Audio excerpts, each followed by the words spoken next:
Baik, terima kasih Pak Gary. Boleh saya share screen dulu ya? Ya. Mohon di enable saya dulu Pak untuk share screen. Saya belum bisa share screen. Baik Pak. Terima kasih.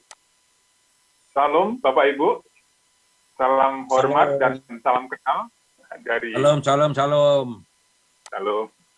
Senang sekali saya boleh bertemu dengan Bapak Ibu dalam rangka webinar penulisan skripsi tesis disertasi teologi Kristen. Sebentar, saya mau share screen tapi masih belum bisa nih kelihatannya. Belum sudah bisa Pak. Saya sudah izinkan Bapak menjadi host. Baik. Oke, baik. Ya. Baik, semoga slide saya sudah terlihat. Iya, sudah terlihat. Dan maaf, Pak. apakah suara saya cukup jelas, Pak Gary? Cukup jelas, Pak. Jelas. Jelas, Bapak, jelas. Baik, terima kasih. Iya, berbicara tentang karya ilmiah, ini merupakan tuntutan bagi semua mahasiswa ya, baik S1, S2, S3. Oleh karena itu, saya sangat senang bisa berbagi tentang penulisan ini kepada Bapak, Ibu, dan saudara semua. Ini buku saya tentang skripsi tesis disertasi yang ketiga sebenarnya. Yang pertama, skripsi disertasi untuk umum, yang kedua untuk pariwisata, yang ketiga ini untuk teologi, dan yang keempat sedang ditulis untuk keperawatan. Ya, ini bukunya masih dalam proses penerbitan oleh penerbit Literat Baptis yang dijadwalkan kalau konsisten harusnya bulan Juli tahun ini terbit, keluarnya bulan Juli ya. Tapi sudah saya sebenarkan beberapa kali dan sudah saya pakai juga di STT di Bandung. Saya mengajar juga di Pasca Sarjana Sekolah Tinggi Teologi Bandung. Oleh karena itu, saya mohon Bapak Ibu, karena ini merupakan seminar bedah naskah ya, semuanya saya sampaikan di sini dengan waktu yang tidak lebih dari 40 menit harapan saya, karena kalau lebih dari itu Bapak Ibu mungkin capek dan bosan ya. Dan untuk itu silakan ini nomor handphone saya perlu juga masukan atau komentar dari Bapak, cukup satu kalimat saja, dikirim lewat WA ke saya, dan nanti komentar Bapak tentang buku ini akan saya masukkan ke halaman pertama buku yang akan terbit ini. Ini bisa saya masukkan sebagai komentar peserta naskah seminar naskah buku ini yang bisa saya masukkan ke pada halaman pertama kedua buku ini ya. Oleh karena itu mohon silahkan nanti yang tertarik untuk memberikan masukan, saya silahkan tulis nama lengkap kemudian komentarnya cukup satu kalimat saja. Maksimal 2 kalimat ya tentang isi buku ini. Terima kasih. Ini nomor HP saya dan file ini sudah saya kirimkan ke Pak Giri. Mohon nanti dikirimkan ke semua yang hadir. Siap, Pak. Iya. Skripsi tesis disertasi. Ini adalah identitas kualitas penelitian ilmiah lembaga. Identitas kualitas, Pak. Tanpa kualitas kita tidak punya identitas ya. Jadi identitas kualitas lembaga berupa berbentuk temuan pengetahuan baru atau novelty yang berkontribusi pada praktek, kebijakan, dan penelitian selanjutnya. Minimal ini ya, untuk penelitian terapan itu harus ada kontribusi, harus ada penyelesaian masalah berupa kontribusi untuk memperbaiki praktek pelayanan, kebijakan pelayanan, dan juga penelitian selanjutnya. Sedangkan untuk penelitian akademik atau fundamental, itu bisa S3 membangun teori baru ya. Tapi untuk penelitian terapan tidak perlu sampai membangun teori baru. Tapi yang penting adalah berikan solusi pada masalah yang diteliti. Tanpa ada solusi, seberapapun besarnya atau kecilnya, penelitian itu tidak berkualitas. Tujuan penelitian yang pertama adalah menemukan pengetahuan baru untuk memberikan solusi pada masalah yang diteliti atau temuan penelitian yang kontroversial.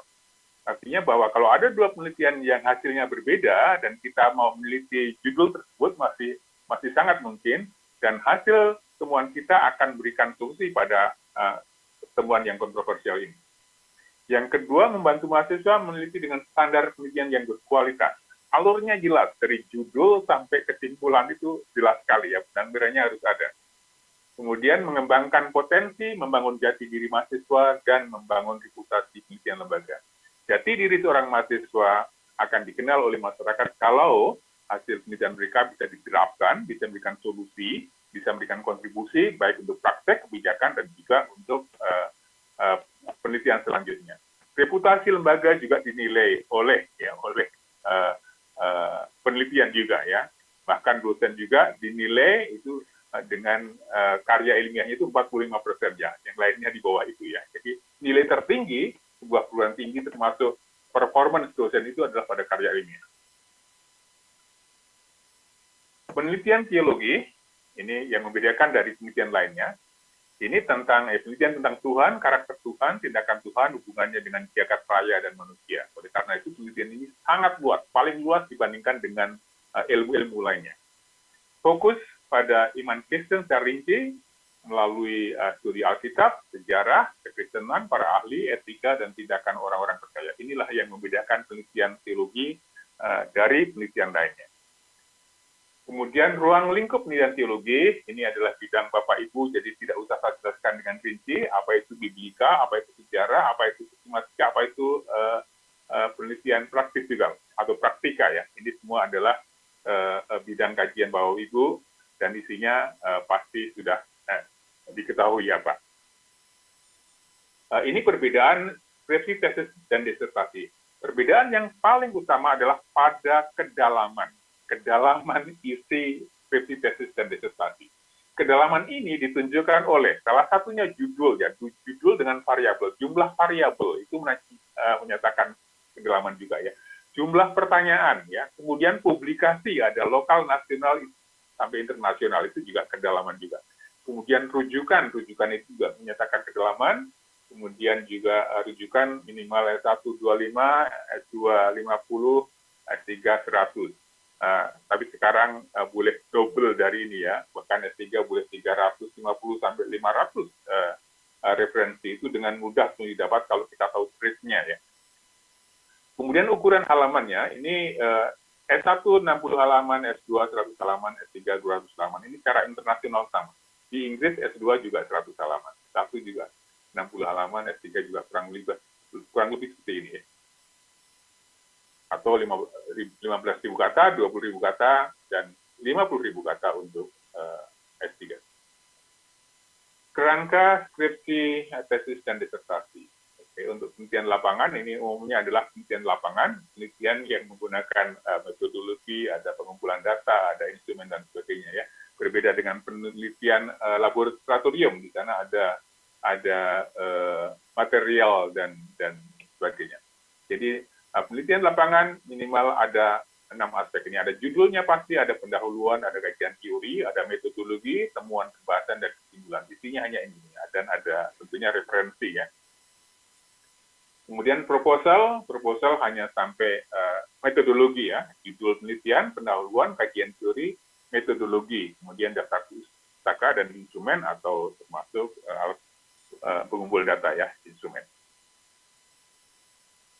Judul penelitian, oke ini penting sekali. Judul penelitian itu harus menarik, diminati peneliti ya, bukan diminati orang lain, bukan karena titipan orang lain, tapi diminati peneliti sesuai dengan keilmuan yang diambil ya. Kalau tadi ada PAK, ada teologi, ada musik dan sebagainya itu harus disesuaikan. Kemudian variabelnya jelas. Variabel itu adalah pokok masalah. Pokok masalahnya harus jelas dan terukur berdasarkan teori. Tanpa ada teori tidak bisa diukur. Tanpa ada teori tidak jelas itu variabelnya ya, dan sulit untuk diukur. Aman dalam segi waktu, S1 3 bulan, S2 6 bulan, S3 boleh 1 tahun dalam penelitian ya. Aman waktunya ya. Kalau lebih dari itu ya itu kurang aman ya, karena memakan waktu terlalu lama. Kemudian biaya ya, dari segi biaya pastikan harus sesuai dengan kebutuhan ya. Kemudian juga kesehatan. Ini aman dalam arti jiwa ya, kita meneliti di tempat yang berbahaya misalnya, itu tidak diizinkan karena kemungkinan kita tidak bisa menyelesaikan penelitian sudah tidak ada di sana barangkali ya. Jadi aman dalam segi waktu, biaya, dan kesehatan. aplikatif di praktek kebijakan dan juga penelitian selanjutnya ya. Aplikatif bisa diterapkan langsung. Etik, nah, etis ya. Etis ini mengacu pada judul disarankan tidak menggunakan lokus, tidak menyebutkan lokus secara spesifik. Misalnya nama sebuah lembaga, nama sebuah STT, nama sebuah gereja itu tidak etis menurut Profesor Gay dan kawan-kawan dan masih banyak lagi yang lainnya ya. Saya juga setuju dengan pendapat itu karena dengan menyebutkan satu organisasi, satu lembaga, ini akan mengancam lembaga tersebut, akan mempermalukan, bahkan mungkin ada karyawan yang dipecat ya, merusak reputasi dan sebagainya. Oleh karena itu tidak boleh. Tetapi boleh menyebutkan kawasan ya. Kawasan itu bisa misalnya kota, kabupaten, provinsi dan sebagainya. Itu sah-sah saja. Tapi untuk menyebutkan satu lembaga itu tidak etis. Mandiri dalam arti tidak menggunakan singkatan, akronim dan sebagainya. Berbentuk frasa kata benda umumnya dan spesifik. Ini salah satu contoh, satu variabel ini bisa X1, X2, X3 ya, jadi bukan ada X dan Y-nya, dalam arti bahwa tidak ada Y-nya ya, yang satu variabel ini. Misalnya insentif pelayan Tuhan sebuah denominasi gereja di Manado misalnya, insentif, itu satu variabel. Yang berikutnya, motivasi pelayanan mahasiswa dalam program pengabdian masyarakat misalnya. Ini ada dua variabel, ada motivasi, ada program pengabdian masyarakat. Tetapi disebutnya masih satu variabel karena di sana tidak ada Z-nya ya, semuanya X1, X2. Ini penelitian kualitatif ya. Kemudian yang dua variabel, at least pasti ada satu X, satu Y ya. Pengaruh pelayanan khotbah terhadap kepuasan jemaat di sebuah gereja baptis. Hubungan antara percaya kepada Yesus dan takut akan Tuhan. Ini juga jelas sekali ada dua variabel ya. Kemudian yang tiga variabel, boleh studi dampak motivasi terhadap kinerja dan kepuasan bekerja sebuah lembaga Kristen di Bandung. Ini semuanya variabelnya jelas, terukur, ada teorinya ya. Nah, tanpa ada teori tidak bisa dilakukan. Kemudian bab pendahuluan, ini saya sebut sebagai pintu masuk rumah karya ilmiah, seperti dan disertasi, untuk melihat latar belakang, struktur organisasi, laporan penelitian, yaitu di pendahuluan.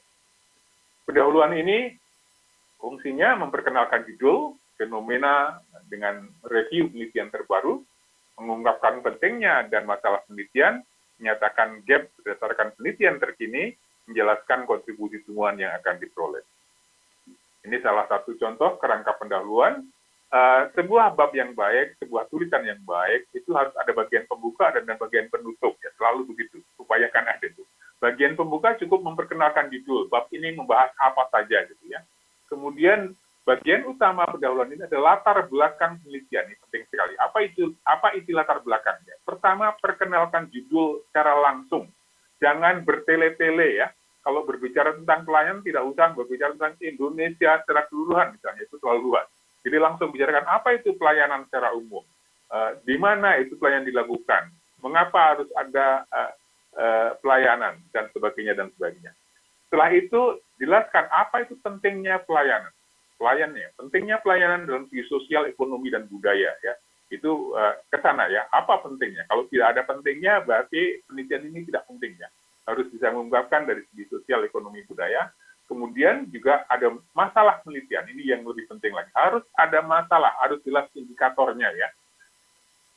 Pelayanan yang tidak baik misalnya, indikatornya sering terlambat, kehadirannya tidak jelas, performance-nya kurang baik, itu indikatornya ya. Tapi masalahnya adalah tentang pelayanan ya. Dan masalah ini bisa digali, pertama, dari observasi tempat yang akan diisi. Kemudian wawancara juga boleh. Yang ketiganya review, apa kata orang tentang yang diteliti ya. Kata mereka yang negatif itu termasuk masalah, yang positif termasuk pentingnya judul. Kemudian gap penelitian, harus ada gap penelitian ya. Untuk artikel jurnal internasional tanpa gap penelitian itu tidak akan masuk ya. Ini harus ada dan ini berdasarkan penelitian terdahulu. Batasan masalah, ini batasan masalah itu satu, fungsinya untuk membatasi teori. Misalnya kita berbicara tentang insentif, kemudian ada 4, menurut teori ada 4 jenis insentif, kemudian kita teliti hanya 3, itu dibatasi masalahnya berdasarkan teori ya, dimensinya dibatasi, itu batasan masalah. Atau dibatasi ruang lingkupnya, sebuah hotel misalnya, sebuah STT, sebuah gereja itu membatasi juga ya, tidak disebutkan namanya. Kemudian ada pertanyaan penelitian, ini wajib hukumnya ya. Pertanyaan penelitian itu research question. Ada yang menggunakan rumusan masalah. Rumusan masalah isinya sama dengan pertanyaan penelitian, tetapi bentuknya yang berbeda. Rumusan masalah itu problem statement, jadi berbentuk statement, bukan berbentuk pertanyaan, tetapi isinya sama. Kemudian hipotesis, ini boleh melengkapi ya, untuk penelitian kuantitatif yang ada X dan Y-nya harus ada hipotesis atau uji hipotesisnya. Ada tujuannya jelas ya, tujuannya sesuai dengan pertanyaan, kemudian ada manfaatnya,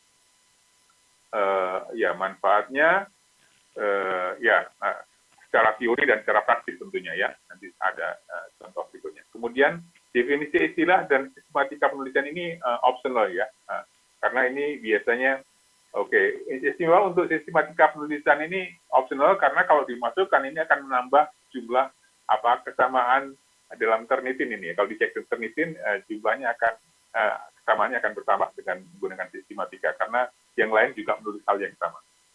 Kemudian ada bagian penutup. Ya, bagian penutup cukup merupakan singkatan ya, atau ringkasan atau kesimpulan atau pernyataan ulang dari apa yang sudah dipaparkan. Ini batasan masalah. Satu contoh, membatasi wilayah yang akan diteliti ya, yang sudah disebutkan. Membatasi dimensi atau masalah yang diteliti berdasarkan teori. Ini contohnya tentang insentif. Dalam teori ini ada 4, kemudian diteliti hanya 3, maka itu disebut dengan batasan masalah. Tentunya ada justifikasinya, ada alasannya kenapa hanya 3. Kemudian ini gap ya. Gap ini ibarat kue ulang tahun.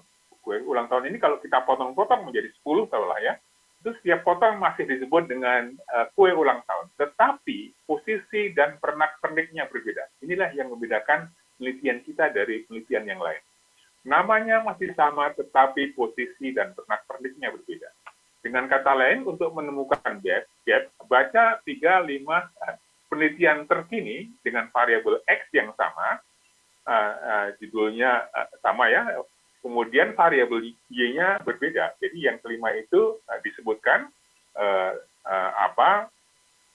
jadi menyebutkan telah banyak penelitian dilakukan tentang kue ulang tahun, yang pertama oleh siapa, tahun berapa, tentang apa, hasilnya siapa, sampai 5 disebutkan, dan judul kita, variabel Y-nya harus berbeda dari yang kelima itu. Itulah gap yang sederhana yang bisa diungkapkan. Atau juga bisa ditemukan dari penelitian terdahulu, karena di sana ada saran dan ada temuan-temuan yang belum terselesaikan dengan baik, juga bisa menjadi gap. Ini contoh gap. Ini sederhana sekali, nanti bisa dilihat. Ini manfaat penelitian ya. Ada 2 ini menurut Dr. Gay dan kawan-kawan. Ada secara teori dan secara praktek. Untuk S1 ini manfaat penelitian. Yang S1 itu untuk memperdalam pemahaman tentang teori yang digunakan ya. Teorinya apa saja sesuai dengan variabel ya. Itu meningkatkan pemahaman, memperdalam pemahaman teori yang digunakan untuk menjawab pertanyaan.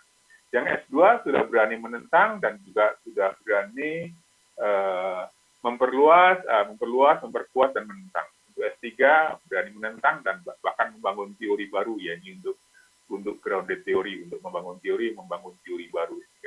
Ini secara teori ya, secara praktek minimal harus memberikan kontribusi untuk memperbaiki praktek, untuk memperbaiki kebijakan dan juga untuk penelitian selanjutnya. Ini secara umum seperti ini. Manfaat penelitiannya boleh di breakdown, tetapi isi utamanya menyangkut semua. Ya, ini sekedar contoh motivasi pelayanan mahasiswa dalam program pengabdian masyarakat misalnya. Ini pertanyaannya bagaimana motivasi pelayanan mahasiswa, yang kedua bagaimana program pengabdian masyarakat. Cukup sederhana. Tujuannya untuk meneliti motivasi pelayanan, yang kemudian yang keduanya untuk menginvestigasi program pengabdian masyarakat. Pastikan dalam tujuan ini menggunakan kata yang ilmiah ya, bukan untuk mengetahui, karena mengetahui itu tidak bisa diukur ya. untuk meneliti, untuk menginvestigasi, untuk mengukur, untuk menemukan itu bisa terukur. Kemudian ini contoh yang lainnya untuk dua variabel tentunya pengaruh pelayanan khotbah terhadap kekuatan jemaat sebuah gereja baptis di Bandung. Ini bagaimana pelayanan khotbah, bagaimana kekuatan jemaat. Yang berikutnya, seberapa besar pengaruh pelayanan khotbah terhadap kekuatan jemaat. Tujuannya juga sesuai dengan jumlah pertanyaan penelitian. Kemudian ini yang terjadi pada umumnya masalah mahasiswa dalam pendahuluan. Satu, merumuskan pertanyaan penelitian. Ini kadang-kadang tidak sesuai dengan judul, tidak sesuai dengan judul. Membaca teori dan membahas teori dan kontribusi empirisnya. Fokus pada pertanyaan penelitian, mengembangkan argumen yang terpadu, tidak rinci pada isu mayor atau isu utama, tapi rinci pada isu minor. Jadi banyak sampah ya. Tidak jelas arahnya atau acak-acak. Kajian teori, ini pusat bahasan literatur berdasarkan teori dan temuan penelitian terkini. Fokus pada teori yang akan digunakan untuk mengukur masing-masing variabel. Jadi untuk mengurangi sampah, pastikan bahwa teori harus fokus pada teori-teori yang dipakai untuk mengukur variabel atau dimensi atau pokok masalah yang diteliti. Ini isinya yang pertama menyatakan judul dan sub-subnya atau dimensinya. Di sana pasti ada bahasannya, ada meringkas, ada memparafrase, meminjam gagasan orang lain dengan bahasa sendiri, ada mensintesis teori, mengkritik literatur berdasarkan teori dan temuan penelitian terkini. Ini harus ada semua ya. Bahasan fokus pada teori dan temuan terkini untuk mengukur dan menilai masalah yang diteliti. Menggunakan teori sebagai dasar untuk menyusun kisi-kisi, matrix of variable, dan instrumen penelitian. Jadi pastikan bahwa teori-teori tadi akan digunakan sebagai dasar untuk menyusun instrumen penelitian. Ini isinya, sederhana saja, ada paragraf buka, paragraf utama, paragraf penutup. Jadi isinya yang paragraf pertama cukup menyebutkan subbab yang akan diteliti, yang akan dibahas, kemudian subbab utamanya, ada subbab kajian teori yang pertama, subbab kajian teori yang kedua, subbab kajian teori ketiga, keempat, dan sebagainya, dan di sana selalu ada definisi, parafrase, ada sintesis, ada evaluasi kritis dari temuan terkini, dan juga teori yang ada. Oke, ini salah satu contoh tadi sudah. Kemudian kita lanjut. Oke, ini teori pengaruh pelayanan khotbah terhadap kekuatan jemaat sebuah gereja baptis di Bandung. Teori pelayanan khotbah, definisi pelayanan, bahasan dimensi teori, kemudian parafrase dan sebagainya, teori kekuatan jemaat, kemudian teori pengaruh pelayanan khotbah terhadap bla bla. Ini semua fokus teori yang digunakan dalam judul ini. Ini parafrase, saya kira tidak asing ya. Jadi parafrase itu meminjam gagasan dengan menggunakan kata-kata sendiri, termasuk itu kalau menerjemahkan dalam bahasa Inggris. Beberapa waktu yang lalu ada mahasiswa S3 sebuah STT juga, mereka bingung karena termitinnya mencapai 87%. Sudah berkali-kali dia agak frustasi juga, akhirnya dikirim ke saya, dan saya berikan beberapa contoh cara memparafrase ulang, karena meskipun kita sudah memparafrase, kemungkinan parafrase itu sama dengan parafrase orang lain. Oleh karena itu, kalau masih sama dan masih ditemukan oleh termitin, ini harus diparafrase ulang ya. Gunakan lagi bahasa sendiri ya. Sekarang sudah ada software juga parafrase dalam bahasa Indonesia. Coba dimasukkan ke software itu akan muncul parafrasenya ya. Intinya parafrase kita harus berbeda dari parafrase yang lain. Nah, mahasiswa tadi yang 87 sudah beberapa kali sudah agak frustasi juga katanya. Kemudian saya kasih contoh, beberapa hari kemudian sudah turun 47. Saya bilang parafrase lagi ini, saya beri tanda ya. Contoh lagi, kemudian tidak lama kemudian tinggal 24 atau 25% ya, dan sekarang sudah lulus S3-nya, puji Tuhan. Ini ini sintesis itu sebenarnya menggabungkan, mengintegrasi beberapa beberapa pendapat dari beberapa orang, lebih dari 2 orang lah, 2 penulis. Jadi kalau kita menggabungkan gagasan dari 2 orang atau lebih, 2 penulis atau lebih, itulah yang disebut dengan sintesis. Maka dari itu sering terjadi seperti ini. Misal loyalitas, ini ternyata siapa yang berbicara ini adalah di bawahnya ada beberapa, ada 3, 4, atau 5 orang yang mengatakan ini ya, dijadikan satu. Inilah sintesis salah satunya ya. Kemudian ini evaluasi kritis. Evaluasi kritis itu memberikan kritik dalam arti menyebutkan kelemahan, kelebihan, kekuatan, kemudian pro dan kontranya. Itu evaluasi kritis ya. Biasanya ada indikasinya namun, tetapi, however, itu sebuah kata kunci untuk menunjukkan evaluasi kritis. Dan ini wajib ada nih ya untuk karya-karya ilmiah. Ini masalah teori, bahasan teori tidak relevan, teori tidak fokus pada variabel, banyak sampah dalam teori, argumen tidak terpadu, rinci pada isu minor, isu mayor tidak rinci, bahasan ngacak tanpa arah yang jelas. Ini yang sering terjadi di banyak mahasiswa. Metodologi ini bagian yang penting. Metodologi ini berkaitan dengan strategi atau teknik yang digunakan dalam mengumpulkan data, menganalisa data, dan sebagainya. Isinya, ya isi bagian metodologi ya. Yang pertama, cantumkan judul bab ya. Judulnya itu bisa tentunya metodologi ya, cukup metodologi. Kemudian beri paragraf buka, bab ini membahas apa saja, dan isi utamanya adalah 1, jenis penelitian atau rancangan penelitian yang digunakan. Sebutkan, jelaskan, dan alasannya apa saudara menggunakan metode ini atau rancangan penelitian ini. Yang kedua, objek penelitian. Objek ini berkaitan dengan satu, tentunya variabel yang diteliti, yaitu objek, karena itu data yang akan diperoleh, akan dicari berdasarkan objek itu, dan juga ada lokusnya. Lokusnya ini ya, lokusnya boleh disebutkan, boleh disembunyikan ya, disembunyikan lebih baik. Karena ini juga termasuk tidak etis kalau lokusnya disebutkan secara rinci ya, kecuali itu kawasan, tidak jadi masalah. Kemudian populasi dan sampling itu untuk kuantitatif ya, kalau untuk kualitatif hanya gunakan sampling saja.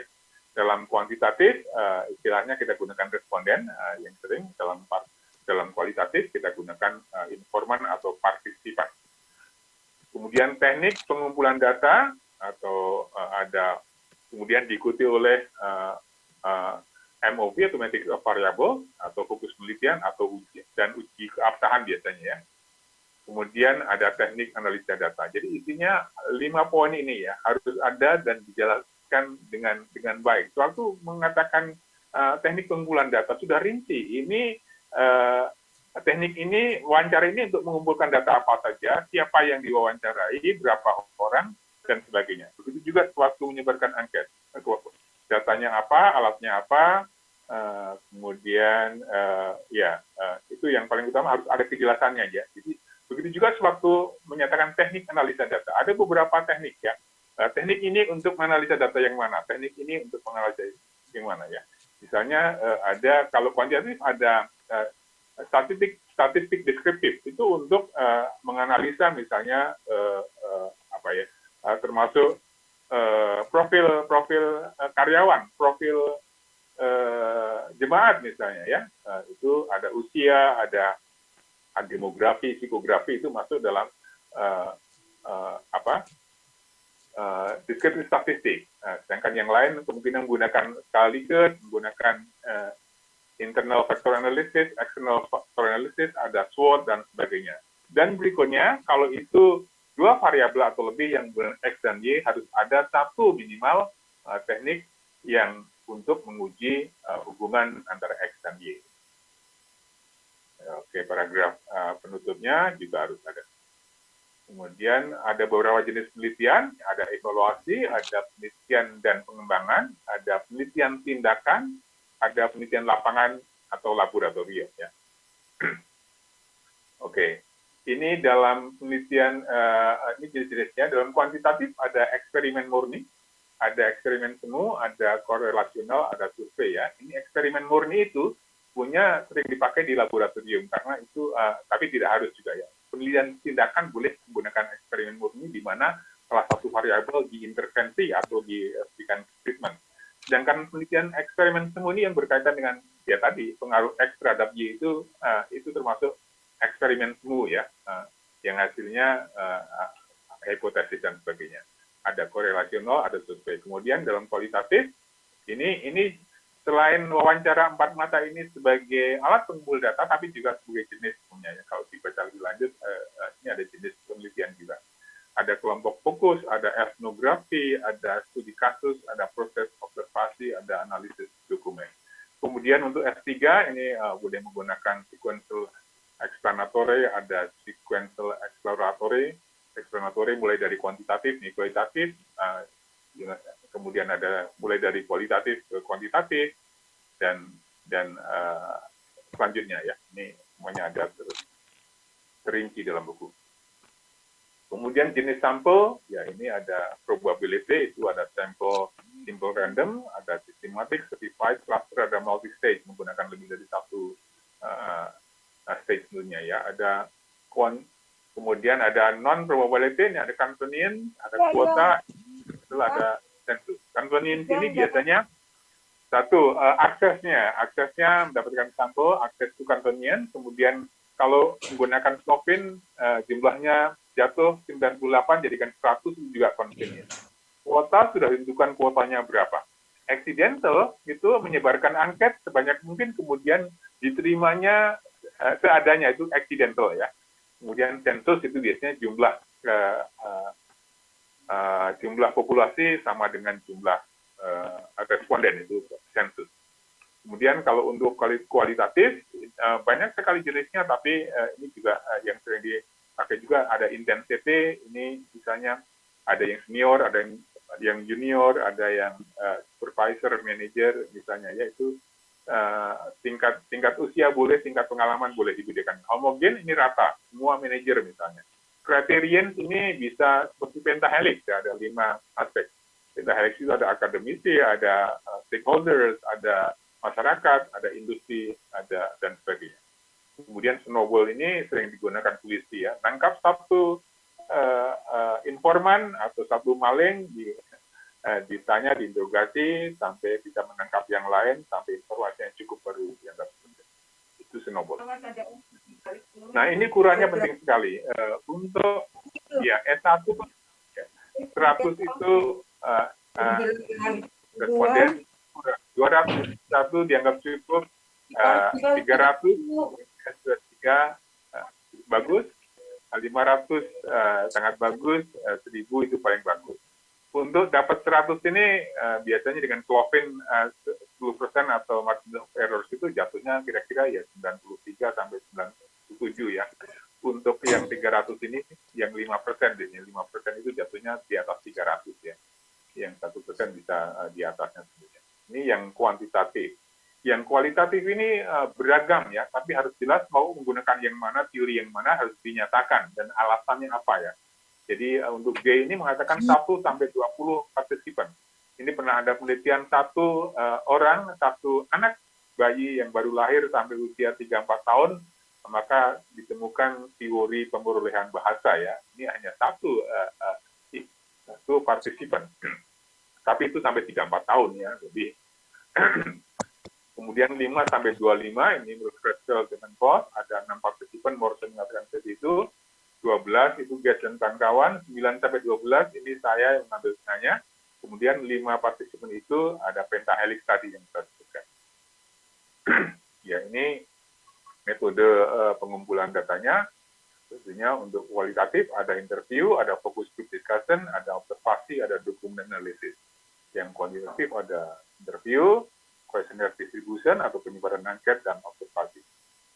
Untuk teknik analisis data, yang satu variabel tadi boleh pakai descriptive statistik, ini untuk demografi, psikografi, dan sebagainya.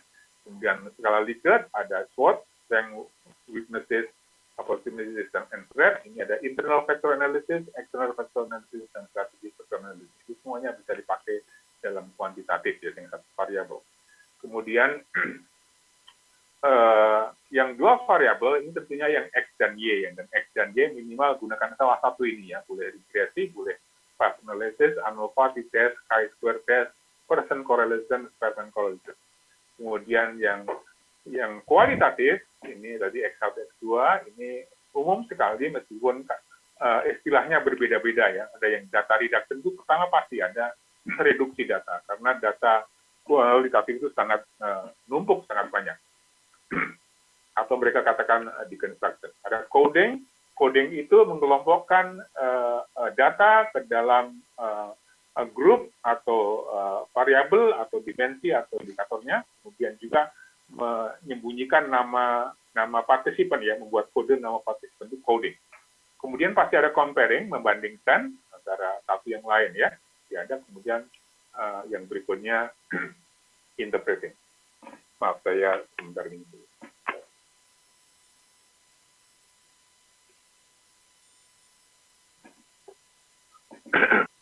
Bab muan.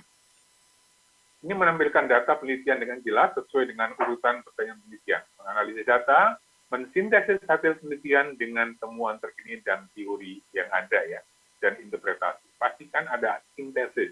Kalau tidak ada sintesis itu belum selesai sebenarnya ya. Kemudian menyatakan keterbatasan penelitian.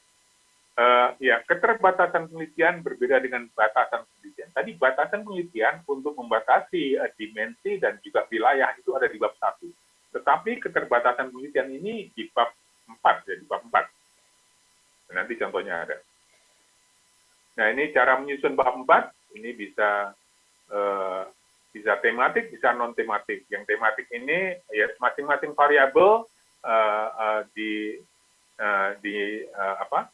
ditampilkan datanya langsung dianalisa, langsung dibahas. Tampilkan data langsung dianalisa. Yang non tematik itu semua data dari semua variabel ditampilkan baru dibahas. Saya lebih senang yang tematik karena ini langsung ya, tidak harus membuka halaman-halaman selanjutnya. Ya, ini salah satu contoh. Oke. Ini keterbatasan penelitian ya. Jadi ini seorang peneliti tidak usah ragu-ragu untuk menyatakan sendiri bahwa ada keterbatasan dalam penelitian. Ini tidak berarti bahwa kita itu lemah. Ini bukan kelemahan ya, tapi ini menunjukkan bahwa kita itu jujur dan kritik terhadap apa yang dilakukan sendiri ya. Jadi jujur dan kritik ya. Ini contohnya. Jadi semuanya berkaitan dengan metodologinya nih ya. Keterbatasan penelitian itu berkaitan dengan metodologi. Kalau tadi batasan penelitian berkaitan dengan wilayah dan dimensi, tetapi keterbatasan berkaitan dengan metodologi. Jumlah responden, objek penelitian, aksesnya, segala macam itu termasuk.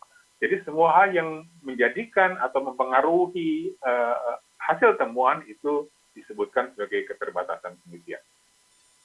Simpulan, menyimpulkan hasil, oke, ini juga secara urut ya, sesuai dengan urutan penelitian, kemudian pastikan ada implikasinya ya. Implikasinya harus ada nih. Tanpa implikasi ini belum jelas ya.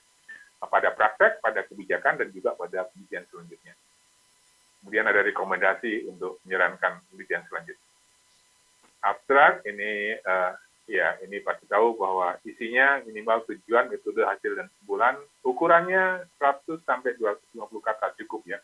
Akurat sesuai dengan tujuan dan substansi penelitian, mandiri, tidak ada singkatan dan akronim, tidak ada kutipan dan penomoran. Referencing, pastikan bahwa harus ada kutipan. Kutipan berfungsi untuk melengkapi dan mendukung gagasan penulis ya. Jangan terbalik bahwa kutipan yang kita gunakan untuk melengkapi dan mendukung gagasan kita. Dan juga untuk menghargai penulis dan juga membantu pembaca untuk menemukan sumbernya bila perlu. Kemudian juga untuk menghindari plagiat dan terbebas dari kritik juga. Ada kutipan atau citation ada dua jenis, ada langsung, ada tidak langsung ya. Tidak langsung itu parafrase tadi. Bibliografi ini tergantung pada lembaga masing-masing, apakah kebutuhan APA, American Psychological Association, atau Modern Language Association, atau Harvard, European, dan sebagainya. Itu bisa secara otomatis juga dibuat pakai Microsoft atau pakai Zotero Mendelin ya. Kemudian ini Turnitin.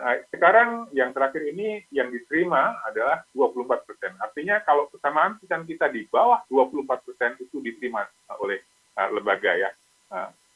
KDI saya tidak tahu, ya umumnya begitu ya. Jika lebih dari 25%, jangan panik, tidak usah panik ya. Kurangi, ya salah satunya kurangi kutipan langsung. Kenapa? Karena banyak orang yang menggunakan kutipan langsung dan itu yang mengakibatkan tingkat kesamaan kita itu sama lebih banyak atau banyak ya. Jadi kurangi kutipan langsung. Jadi gunakan kutipan tidak langsung. Tidak usah menggunakan dua bahasa ya, kutipan bahasa Inggris baru diterjemahkan, tidak usah. Cukup satu saja langsung terjemahannya. Selama disebutkan sumbernya dengan baik itu sudah cukup satu ya. Karena kalau dengan dua itu bayangkan isinya bisa setengah nanti ya. Dengan jumlah sekian banyak kutipan langsung ada terjemahan itu kalau diringkas hanya setengahnya isinya. Kemudian paraphrase ulang kesamaan yang ditandai secara signifikan oleh Turnitin ya. Kemudian gunakan kata-kata yang dipakai untuk melaporkan itu yang berbeda-beda ya, jangan hanya menurut A, menurut B, menurut C, tapi dengan menggunakan menyatakan, mengungkapkan, menjelaskan, menambahkan, melengkapi dan sebagainya. Jadi gunakan beragam kata untuk melaporkan. Ini ya, saya kira ini nanti ini latihannya. Tentukan judul dengan variabel atau pokok masalah yang jelas dan terukur sesuai dengan minat dan bidang sesuai dengan bidang studi. Formulasikan pertanyaan penelitian sesuai dengan variabel judulnya. Ini tugasnya cukup membuat judul, buat pertanyaan penelitian. Nanti bisa dimasukkan ke chat untuk kita bahas bersama. Baik, terima kasih. Baik, terima kasih banyak kepada Bapak Dr. Sutanto Leo yang sudah menyampaikan materinya. Ya, kepada para peserta, seperti yang sudah dipaparkan oleh beliau bahwa ada beberapa hal yang menjadi catatan tampaknya dalam hal menulis karya tulis akhir, baik itu skripsi, tesis, dan disertasi. Dan yang paling awal itu seperti tadi yang disampaikan oleh beliau pada bagian akhir yang menjadi tugas kita ialah judul yang akan kita ajukan. Nah, tampaknya itu nanti akan menjadi proses terkait dengan bagaimana pertanyaan-pertanyaan sehubungan dengan penelitian yang akan kita sampaikan atau berikan terkait dengan pencapaian atau penyelesaian daripada judul yang sedang akan kita tulis dan seterusnya. Nah, untuk kesempatan ini, apakah ada dari para peserta yang mau bertanya atau menyampaikan sesuatu kepada Pak Dr. Sutanto Leo? Saya tadi sudah coba chat, barangkali kalau ada pertanyaan, boleh dituliskan di kolom chat, atau kalau Bapak Ibu para peserta mau langsung menanyakan, dipersilakan.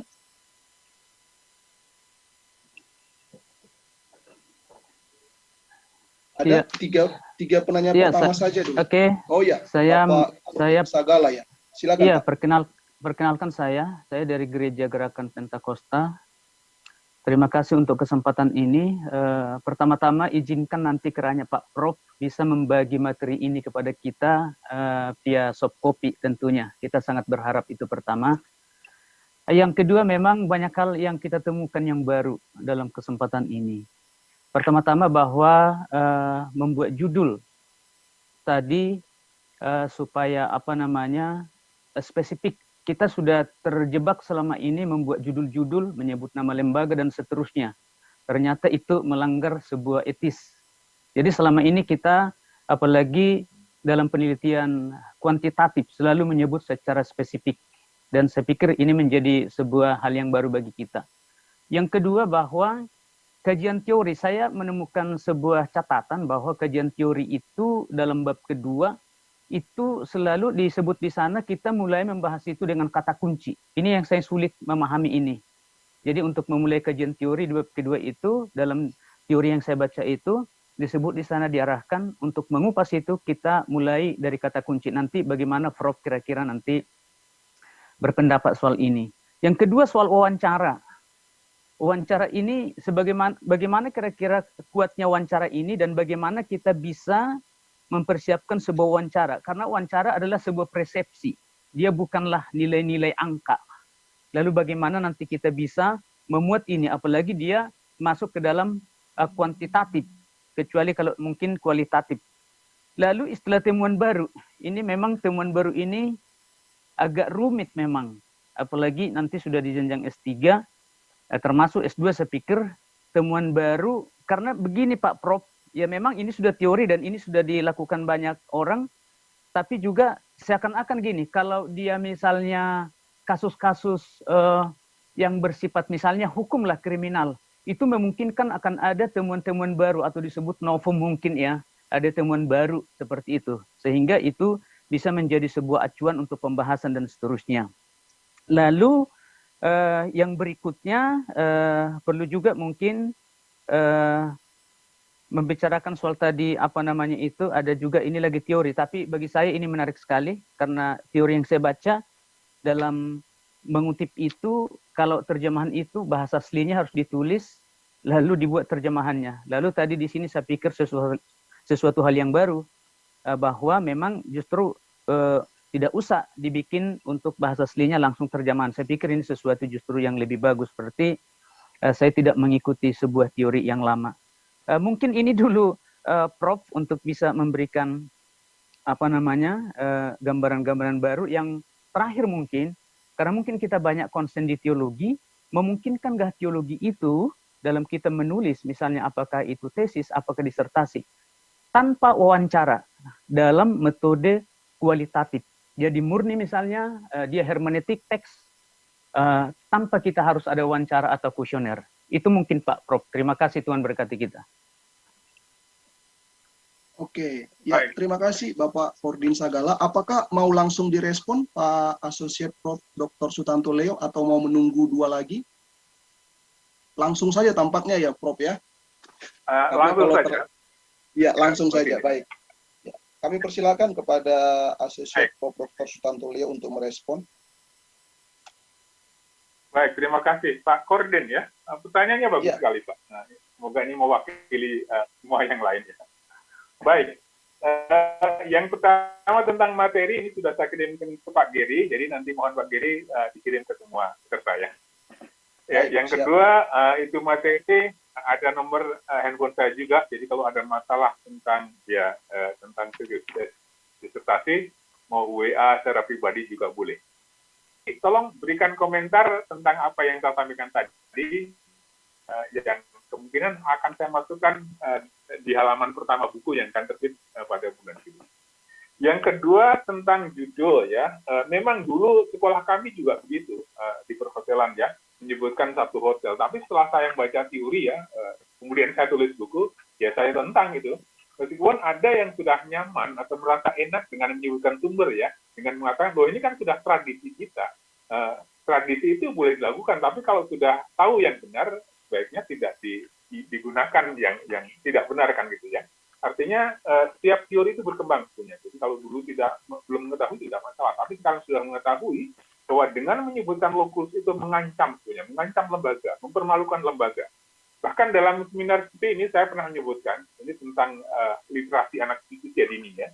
Ini di kawasan Indonesia bagian timur, saya tidak menyebutkan nama kota, tapi kawasan Indonesia bagian timur, itu literasinya sangat rendah, bahkan ada yang tamat SD pun tidak bisa membaca dan menulis. Bahkan konon ada yang mengatakan mereka bisa, karena mendapatkan ijazah dengan mengancam gurunya gitu ya.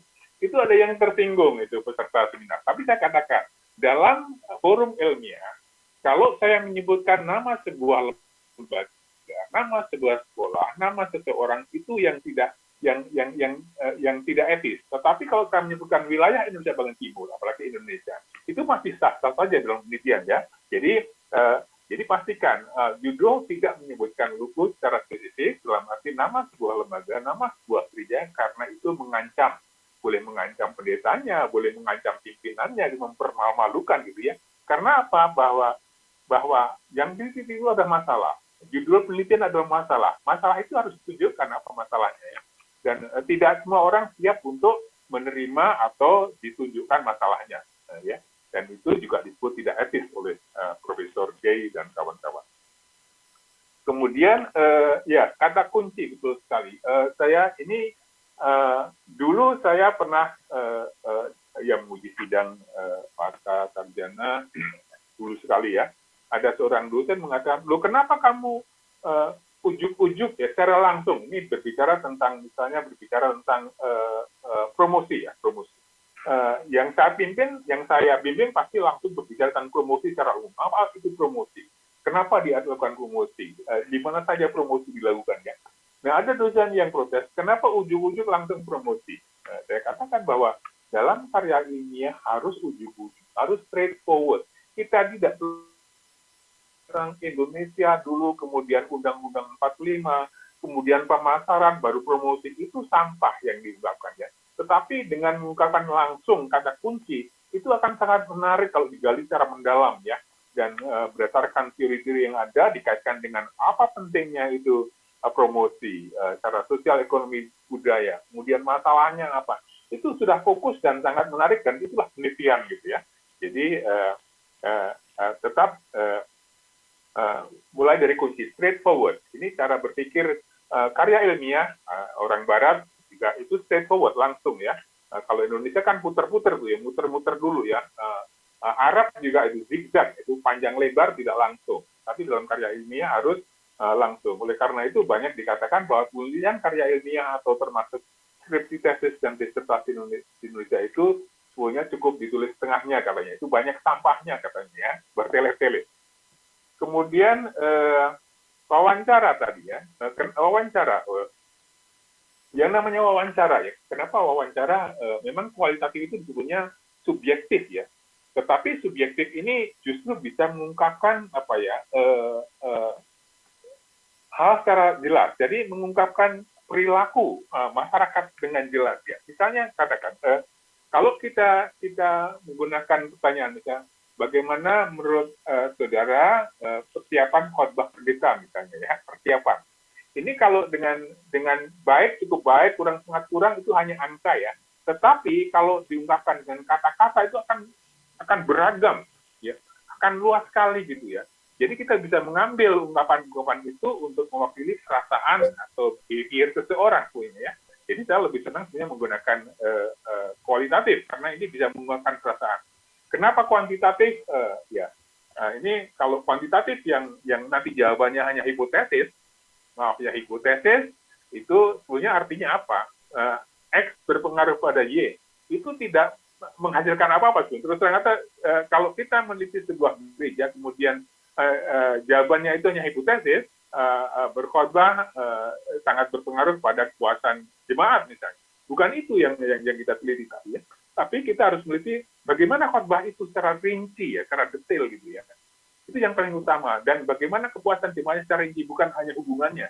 Karena kalau hanya hubungan saja tidak bermakna menurut saya ya. Hipotesis itu bisa tidak bermakna tanpa harus ada rincian masing-masing variabel yang diteliti. Kelemahannya di mana, kekuatannya di mana, itu akan bisa menjadi temuan yang sangat bagus. Kemudian istilah temuan baru. Temuan baru itu atau novelty ya, ini di bab 4 tentunya. Novelty ini salah satu cirinya adalah pada gap.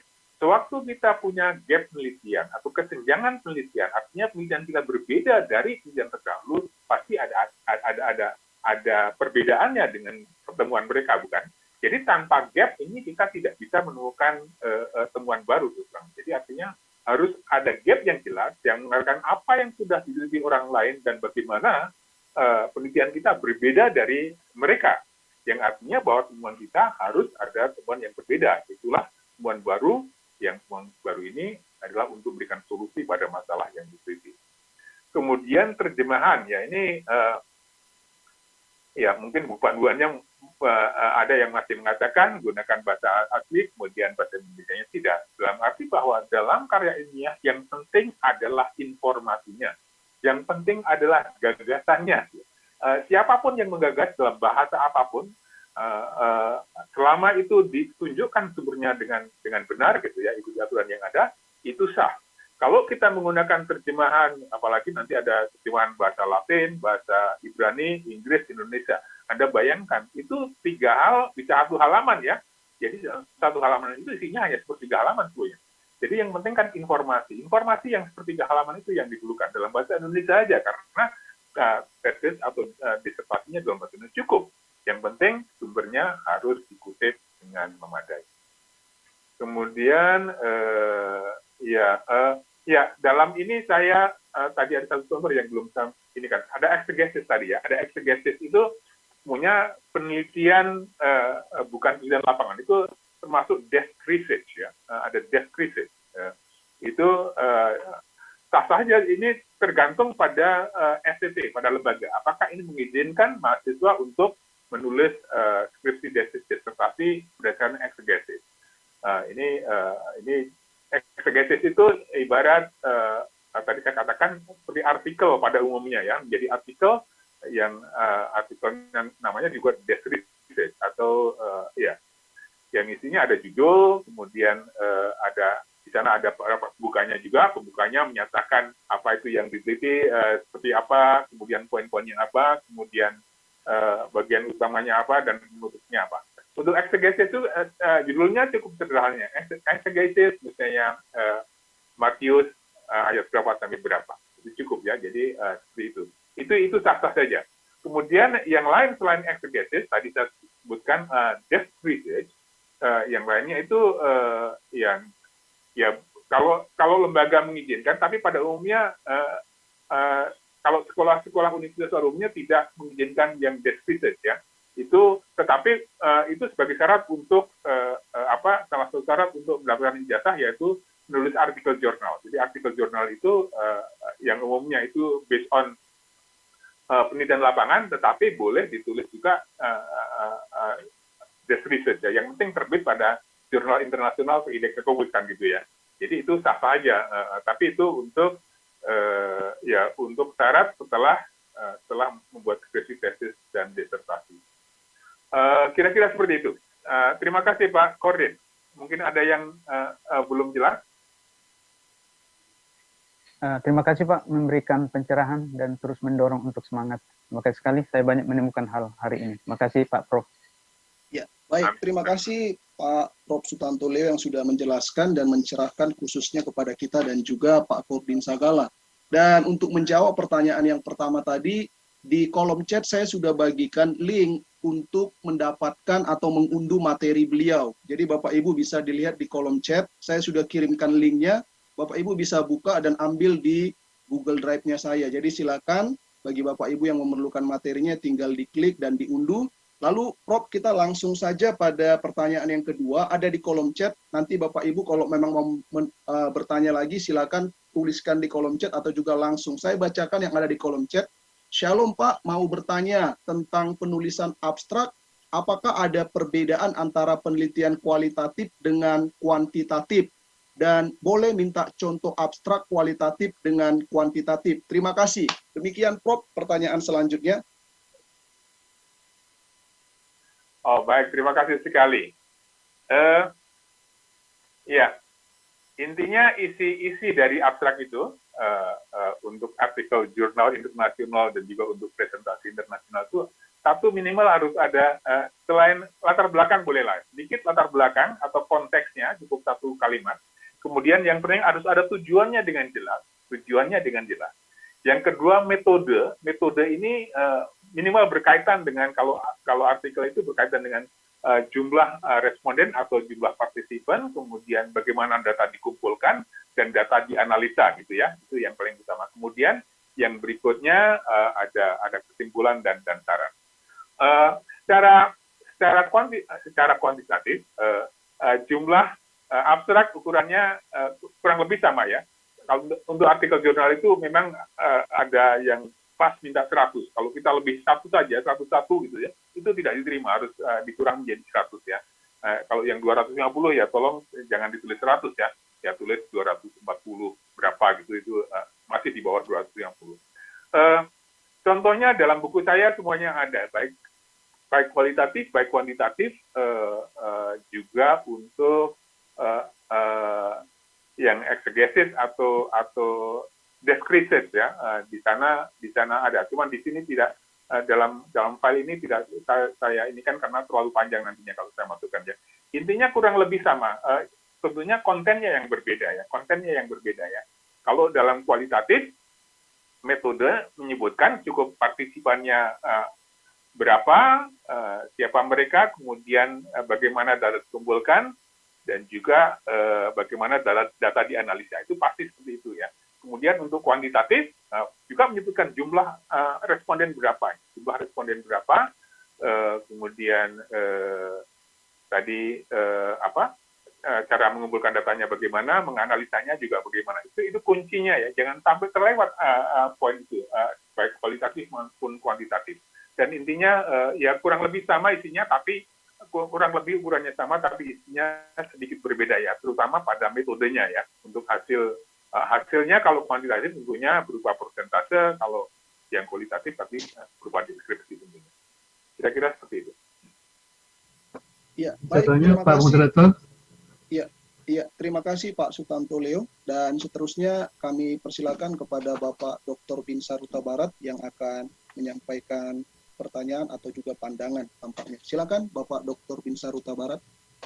Terima kasih Pak Dr. Sutanto Leo. Saya terus terang memang mengamati tentang penelitian pendidikan tinggi teologi yang mengalami kemerosotan. Saya latar belakang saya sebenarnya dari teologi lebih lama.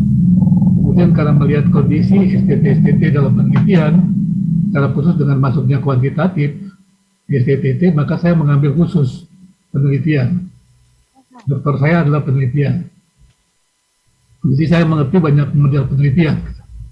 Dan kemudian saya juga pernah diutus dari Indonesia ke perkumpulan sekolah-sekolah teologi Asia. Juga ada kecenderungan, tetapi di PAT, Pak, tentang kuantitatif. Di teologi sebenarnya hampir tidak ada.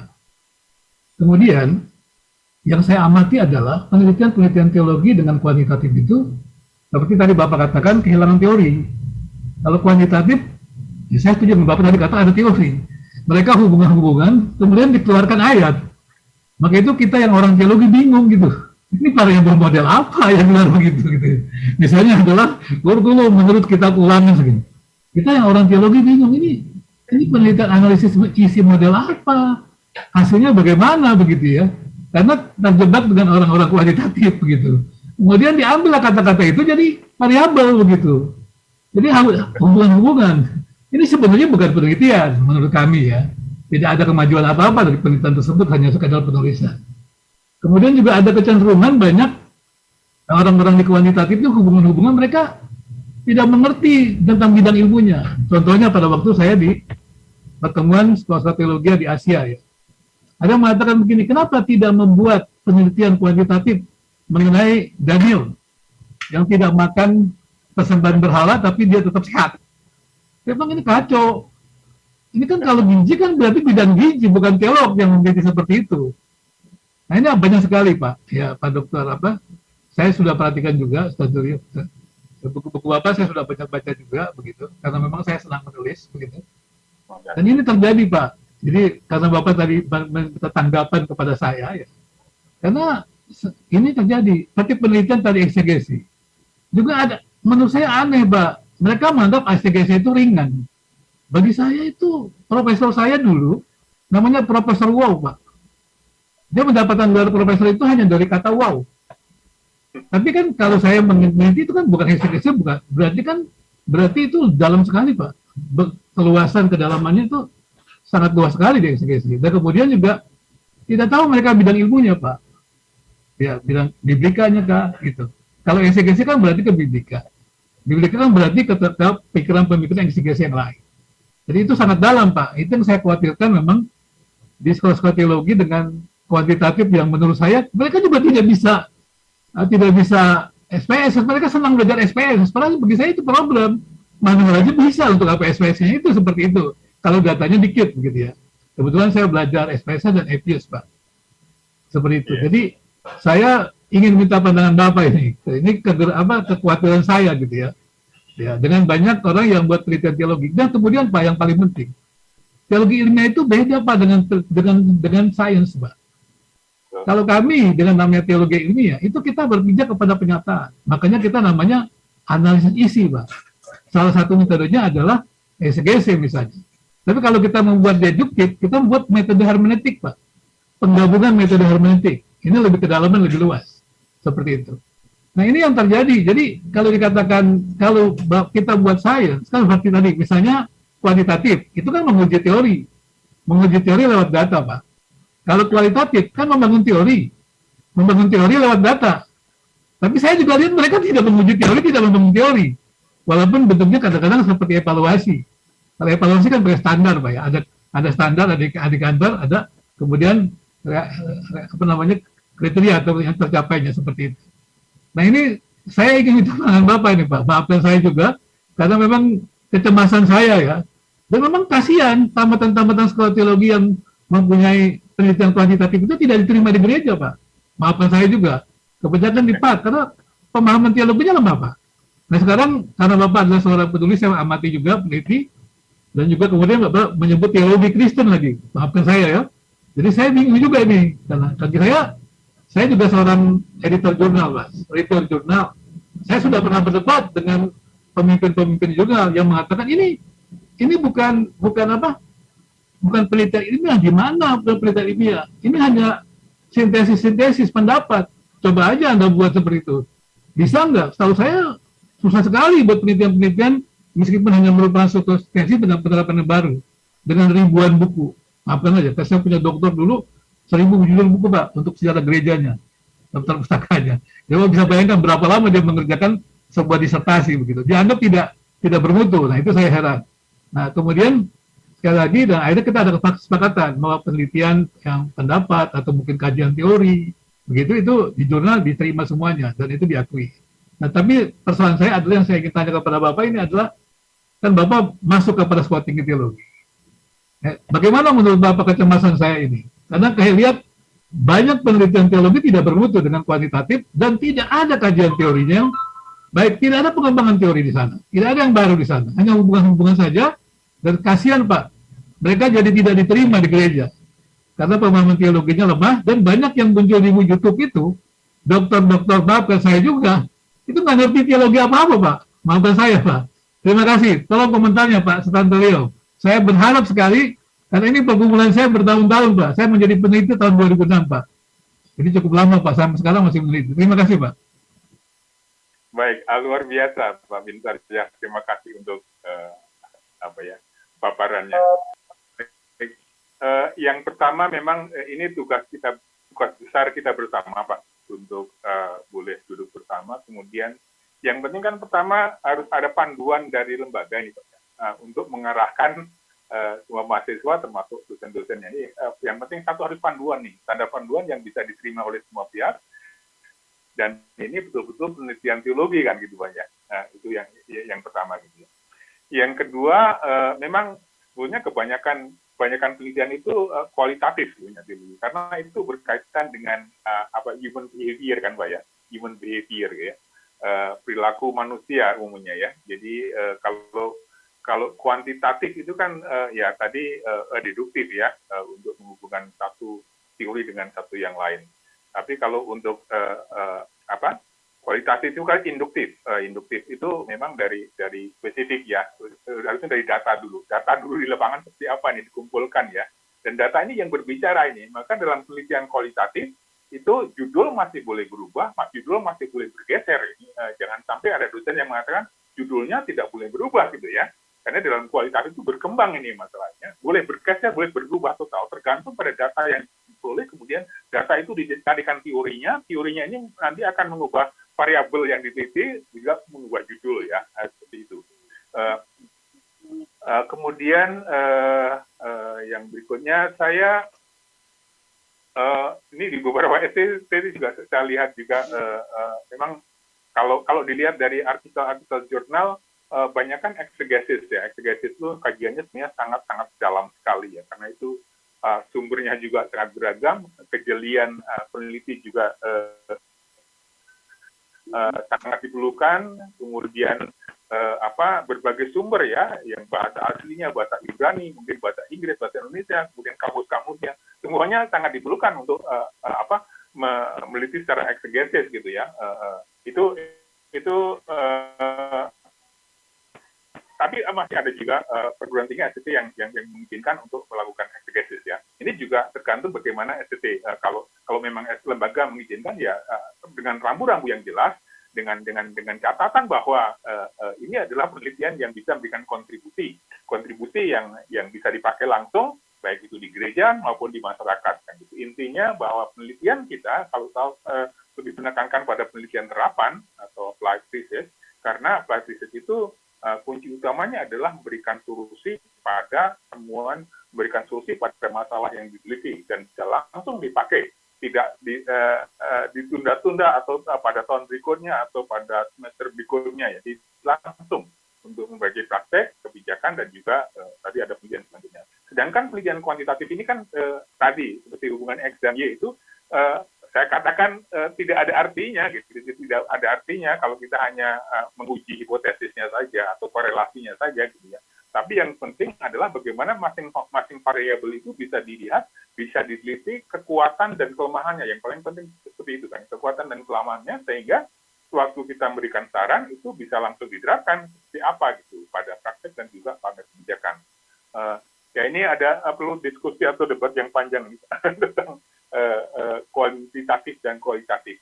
Tetapi saya ini umumnya sih lembaga mempunyai peran yang sangat penting ini untuk membuat guideline untuk mahasiswa tentunya yang akan supaya benar-benar penelitian itu bisa memberikan kontribusi yang jelas untuk praktek dan kebijakan istimewa. Gitu. Mungkin sementara itu yang saya sampaikan. Terima kasih. Ya, baik, terima kasih Pak Sutanto Leo dan terima kasih kepada Dr. Binsar yang sudah menyampaikan pandangannya. Apakah ada dari Bapak Ibu para peserta yang masih mau bertanya? Saya perhatikan di kolom chat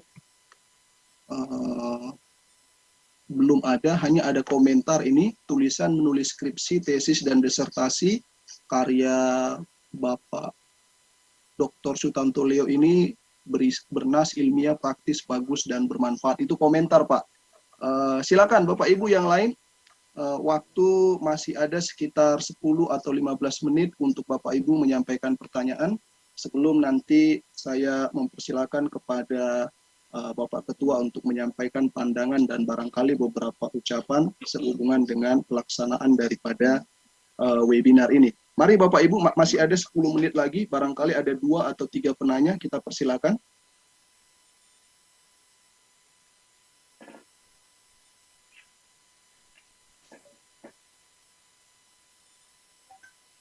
Masih adakah dari Bapak Ibu peserta yang mau bertanya? Atau barangkali mau menanyakan tentang judulnya sendiri? Tampaknya diperbolehkan, Pak, ya? Seandainya mereka menanyakan terkait dengan judul yang sedang hendak mereka teliti, apakah diperbolehkan, Pak, kira-kira? Oh, boleh, silakan. Ditulis di chat saja. Dengan pertanyaan penelitiannya juga boleh. Nanti kita bahas sama-sama. Iya, Bapak Ibu terbuka.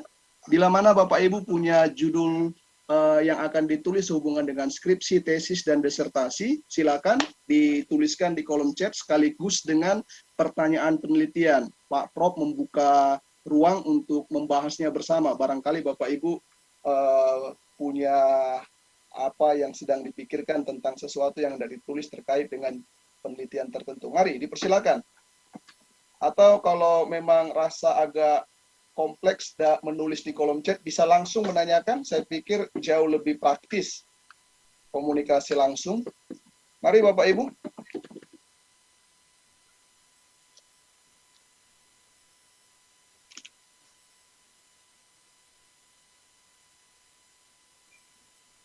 Silakan, boleh ditulis juga di chat supaya lebih jelas, bisa diamati juga ya. Jadi karena pendengaran itu akan lebih kuat kalau ada dilengkapi dengan pengamatan ya. Mungkin saya mau memberikan contoh kepada Asosiat Profesor Sutanto Leo yang mungkin nanti Bapak bisa menjabarkannya, Pak. Ya, karena ini seringkali terjadi di penulisan skripsi dan tesis. Ya. Minta waktunya ya, Pak Moderator. Iya, dipersilakan, Pak. Ya, ini satu contoh Pak Sutanto Leo ya. Mahasiswa S1 membuat judul skripsi ya, yaitu implementasi pemuridan berdasarkan Kolose pasal 2 ayat 6 sampai 7 ya, terhadap jumlah dan kontribusinya atas jumlah kehadiran jemaat ya, beribadah di era COVID-19 ya, di sebuah gereja tertentu ya. Itu judul daripada S1. Gerejanya disebut namanya kan Pak? Kenapa? Gerejanya disebut namanya juga kan? Oh iya. Apakah perlu disebutkan nama gerejanya, Pak? Nah, yang Bapak kasih contoh itu, Ya, silakan Pak. Boleh ditulis saja di chat Pak supaya lebih jelas Pak. Karena panjang yang lainnya. Mohon ditulis saja Pak di chat. Oke, sebentar ya. Saya tulis. Baik. Ya, ini studi kasus Pak, studi kasus. Semoga Baik. bisa ada gambaran Silakan. lebih jelas. Ya. Sebentar Ditulis ya, saja. aku tulis dulu. Ya. Secara lengkap saja. Ya. Oke, yang lain juga boleh sambil menulis, silakan. Barangkali yang lain kalau mau menulis juga di kolom chat biar tampak lebih jelas. Artinya kita semua yang ada di dalam ruang Zoom ini bisa bersama-sama melihat. Sekaligus juga barangkali memberikan tanggapan. Ya, untuk ini ada beberapa direct message yang langsung kepada saya.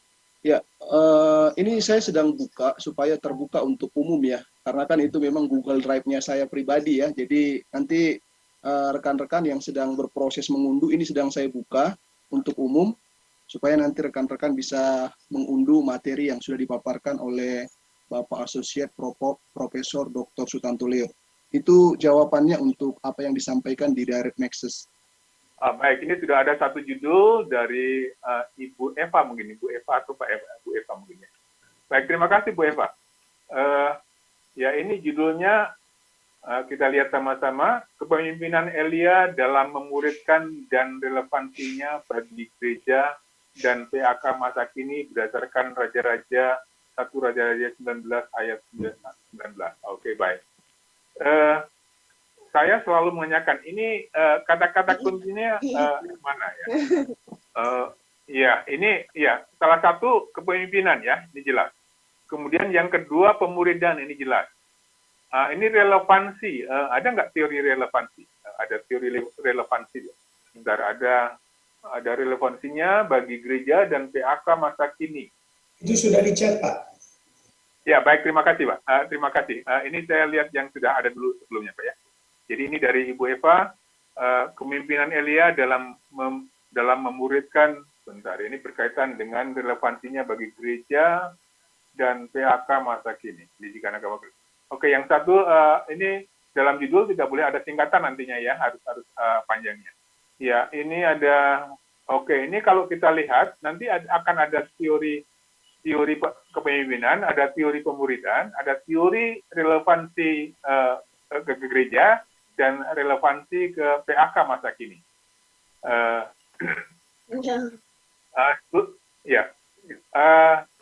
Kepemimpinan Elia dalam memuridkan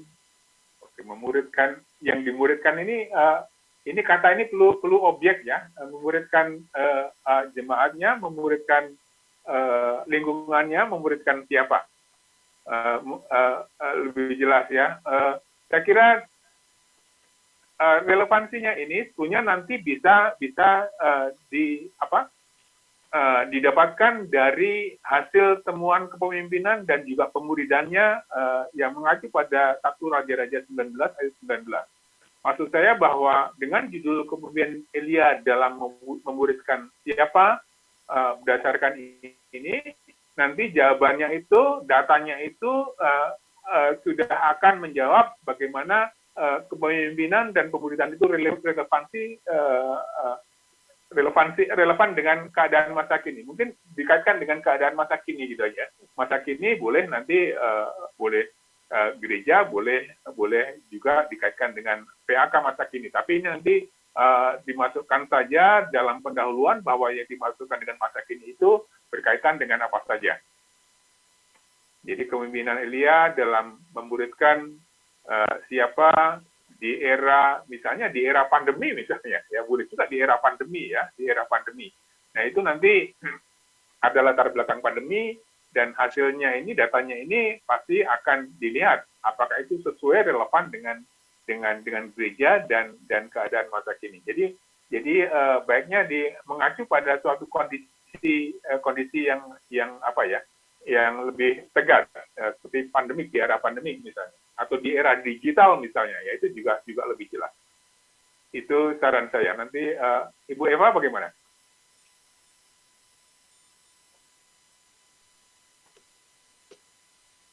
Ya, terima kasih Prof. atas pemaparannya. Tuhan Yesus memberkati. Amin. Kemudian yang kedua, implementasi konsep maaf, pemberitaan. Pak Sutanto, boleh saya silakan. Bertanya sehubungan dengan judul yang tadi disampaikan, kepemimpinan Elia, ya, atau terhadap pemberiannya Elisa di era COVID-19 atau di era digital. Boleh saya menambahkan pertanyaan, Pak? Nah, pertanyaan saya, apakah judul itu tepat untuk sebuah tesis ataukah judul itu untuk sebuah skripsi, Pak?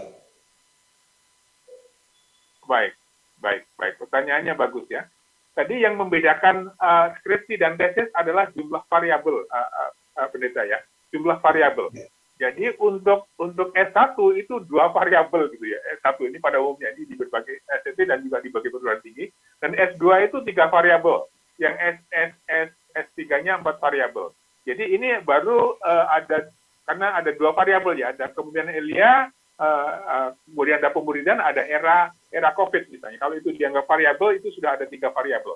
Jadi boleh untuk S2, minimal S2. Oke. Terima kasih. Baik.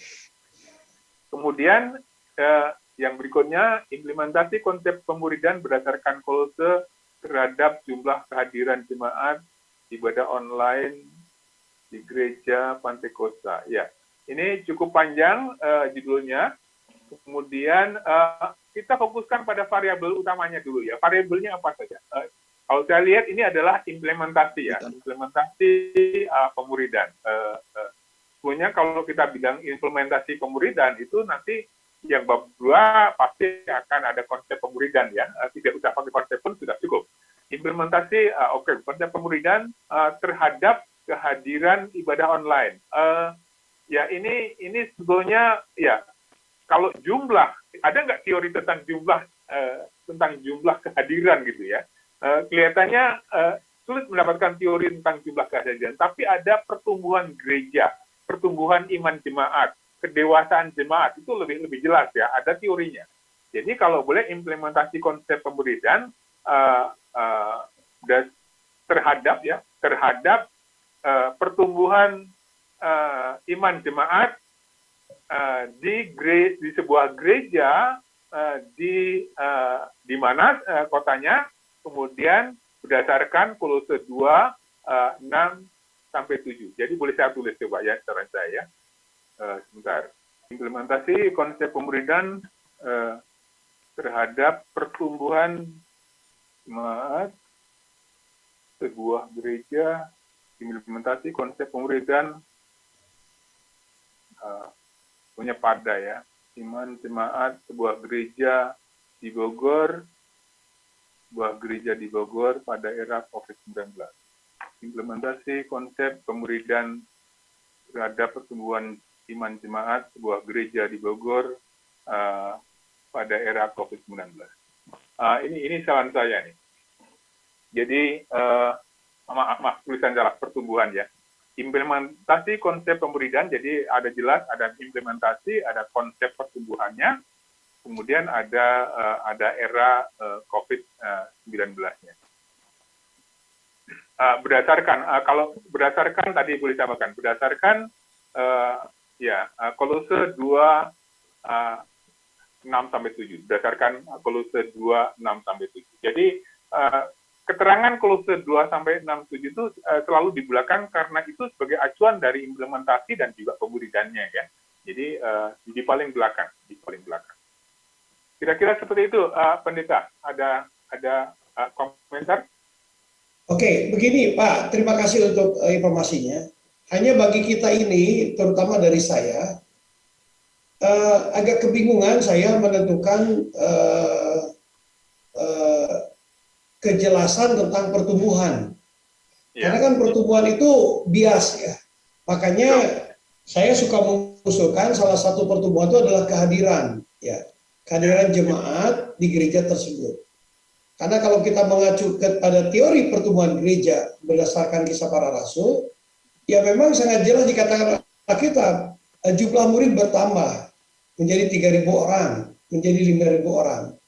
Nah, jadi kalau menggunakan kata pertumbuhan gereja saja, maafkan saya, mungkin saya juga tidak tepat pemikirannya. Kalau berdasarkan pertumbuhan gereja saja, itu tidak ada standarnya ya.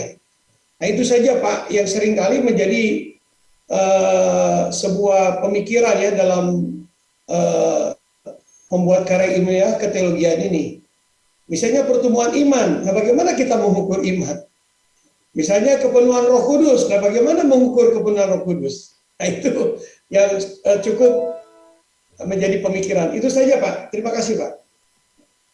Ya, terima kasih. Jadi begini Pendeta ya, jadi pastikan bahwa variabel yang kita gunakan harus ada teorinya. Waktu kita bisa mengatakan pertumbuhan iman, itu harus teori yang digunakan ya. Itu banyak teorinya, jadi tinggal teori mana yang akan digunakan yang dianggap sesuai. Jadi kalau kita baca itu banyak sekali ya tulisan-tulisan yang menjelaskan dimensi atau alat ukur pertumbuhan iman. Itu saja yang dipakai. Jadi tetap harus ada ukurannya. Tanpa bisa diukur itu nggak akan bisa diukur ya. Baik secara kualitatif maupun kuantitatif ya. Kalau secara kualitatif maupun kuantitatif, memang banyak sekali itu dimensinya dari pertumbuhan iman itu ya, bukan hanya kehadiran, tapi juga nanti terlibat dalam pelayanan, ketaatan dan banyak hal. Tapi ada teori yang mengatakan seperti apa itu pertumbuhan iman. Selama teorinya itu ditemukan, silahkan itu digunakan. Siapapun yang mengatakan bisa dikutip dan bisa digunakan sebagai alat untuk mengumpulkan data juga. Kira-kira seperti itu. Sedangkan kalau tadi hanya kehadiran saja, itu saya sulit mendapatkan teori bahkan kehadiran ya, meskipun itu dinyatakan dalam Kolose tadi, tapi apakah bahwa kehadiran ini ya maksud saya ini secara teori sulit dicari ini teori konsep teorinya kehadiran gitu ya, karena itu tidak akan itu kan hanya akan menentukan jumlah kan kehadiran, bukan ada teori. Nanti variabelnya apa, dimensinya harus ada. Jadi tidak boleh hanya satu dimensi, tapi waktu kita mengatakan ada tadi kehadiran, harus ada dimensinya apa saja nih, bukti-bukti kehadiran yang bisa diukur, bukan hanya jumlah sekian menjadi sekian. Itu dalam teori-teori yang digunakan dalam penelitian. Kira-kira seperti itu, Pendeta. Pak Prof, Kemudian, bisa nggak? Halo Pak Prof, bisa nggak saya tambahkan Pak Prof? Karena ini sebuah diskusi. Iya, memang saya setuju yang Pak Prof bilang, mungkin bukan kehadiran. Karena nanti ada bumerang kalau di KPR itu, bertambah jumlah mereka yang diselamatkan. Kita nggak tahu yang datang itu apakah diselamatkan atau enggak, itu persoalan. Tapi saya lebih setuju kalau itu memang karena pertumbuhan itu dilihat dari dua dimensi. Memang betul, ada statistik, ada. Gereja-gereja tertentu membuat statistik untuk kehadiran jumlah jemaatnya. Gitu. Tapi itu dinamis. Tapi saya lebih setuju bahwa pertumbuhan itu lebih dilihat dari kualitas daripada kuantitas. Saya pikir itu Pak Prof tambahannya untuk diskusi kita ini. Terima kasih, itu sangat menguatkan ya. Terima kasih. Baik, berikutnya. Prof, bisa sedikit Prof? Ya, itu kan yang Prof maksud dengan teori kan variabel laten, Prof. Kemudian Prof cari indikator kan. Ini pertumbuhan gereja memang variabel laten. Dia tidak bisa diukur, dia mesti ada variabel pengukur, indikator begitu. Demikian juga pertumbuhan iman itu kan variabel laten kan. Tapi mesti ada indikator, variabel pengukur kan. Itu bisa kita buat sebenarnya. Jadi kalau teorinya ada, alat ukurnya mudah. Tapi kalau indikator ada, tidak ada teori, nggak bisa jadi penelitian. Mungkin begitu kali Prof ya. Baik. Betul sekali. Ya, terima kasih. Ya, baik. Terima kasih Bapak Tony, Bapak Dr. Tony, juga Bapak Kordin Sagala, dan juga Bapak Dr. Binsar yang sudah bergayung sambut ya khususnya dalam diskusi ini, dan tanggapan dari Pak Prof. Sutanto Leo yang menerangkan secara ringkas kepada kita sekalian. Barangkali masih ada satu lagi mungkin terakhir Bapak Ibu sebelum nanti saya serahkan waktu selanjutnya kepada Pak Ketua untuk menyampaikan barangkali respon dan kata-kata motivasi tampaknya mungkin ya. Masih ada satu lagi terakhir Bapak Ibu mengingat waktu kita sudah berjalan di angka 11.53. Itu Pak Geri di chat itu ada tuh Ibu itu. Di chat sebentar. Ya. Di kolom chat Oh, ya. saya perhatikan Betul, Ibu Lasmauli. Ibu Lasmauli ya, Pak, Pak pengaruh. Lasmauli. Ya. Ya, baik. Terima kasih. Mari Prof, silakan Prof. Oke, saya baca. Ya, pengaruh pemahaman tentang tugas panggilan pelayanan berdasarkan bla terhadap kinerja. Oke, bla. Ini cukup panjang, Pak. Ini tadi saya katakan bahwa berdasarkannya harus diletakkan di akhir karena itu memayungi pemahaman dan juga memayungi kinerja. Ini sebenarnya ada dua variabel nih. Ada dua variabel ya. Yang pertama, saya kira jangan pemahaman nih ya, karena pemahaman itu juga sulit diukur nantinya ya, mengetahui, memahami itu juga. Tapi langsung pengaruh panggilan pelayanan, isinya nanti tentunya ya salah satunya pemahamannya itu ya. Jadi pengaruh panggilan pelayanan terhadap kinerja guru PAK tingkat SLTA di Kabupaten Bogor berdasarkan 2 Timotius 4 ayat 1-5. Jadi pengaruh panggilan pelayanan terhadap kinerja guru pendidikan agama Kristen tingkat SLTA di Kabupaten Bogor berdasarkan 2 Timotius 4 ayat 1-5. Itu cukup tajam dan cukup jelas variabelnya ya. Jadi dalam judul upayakan kata-kata yang tidak bernas, kata-kata yang tidak ada teorinya dihilangkan saja ya. Jadi yang ada teorinya, yang jelas variabelnya terukur itu yang digunakan. Panggilan pelayanan itu banyak teorinya ya. Kemudian kinerja juga banyak teorinya. Jadi ini untuk S1 ya, S1 karena 2 variabel ini boleh. Kalau untuk S2 harus ditambah X-nya boleh 2 atau Y-nya juga Y-nya boleh 2. X1, Y2 juga boleh. Kira-kira dihubungkan dengan apa saja panggilan itu ya. Boleh dikaitkan dengan motivasi juga boleh ya, kalau mau. Oke, kira-kira seperti itu Pak Lasmauli ya. Lasmauli.